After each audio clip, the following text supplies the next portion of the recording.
Kedilerde öksürük hangi rahatsızlıkların belirtisi olabilir? Bunu sistem ayırmak gerekir.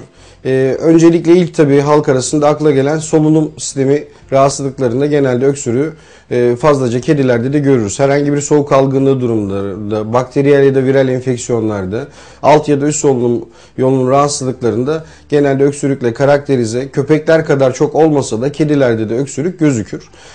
Tabii bu solunum yolu rahatsızlıklarında genelde başka belirtilerle beraber seyretmesi solunum yoluyla alakalı bir problem olduğunun da işaretidir. Gözlerde çapaklanma olması, sarımtırak, yeşilimtırak ya da daha purulent bir akıntının olması, aynı şekilde burunda sümüksü, mukuslu bir akıntının olması, çapak birikmesi, ağız kenarlarında buna bağlı olarak yaralar ya da akıntının olması solunum yolları ile alakalı herhangi bir enfeksiyonel duruma bağlı bir öksürükle alakalı sıkıntı olduğunun işaretçisidir.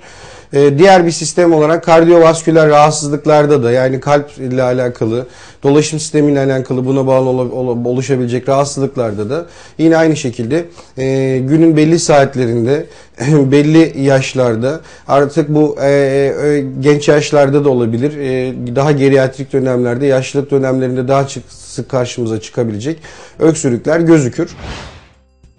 Diğer bir neden yine kedimizin uzun tüylü olması, uygun bir diyetle beslenmemesi ve kendisini yalayarak temizlediği tüyleri yutmasından mütevellit soluk borusunda ya da yemek borusunda buna bağlı oluşabilecek belli iritasyonlar sonucu da karşımıza yine öksürük çıkabilir. Onun haricinde yine sindirim sisteminin herhangi bir yabancı cismin batması, buna bağlı olarak oluşabilecek iritasyonlar sonucu da yine karşımıza öksürük çıkabilir. Yine aynı şekilde sindirim sisteminde oluşan bir enfeksiyon, yabancı bir cisim ya da çok fazla parazit olgusunun olmasından dolayı da oluşabilecek regülasyon ve buna bağlı olarak oluşan kusmadan dolayı da, belki bunun bir kısmının da akciğerlere kaçmasından dolayı yine oluşabilecek patolojik öksürüklerden de bahsedilebilir.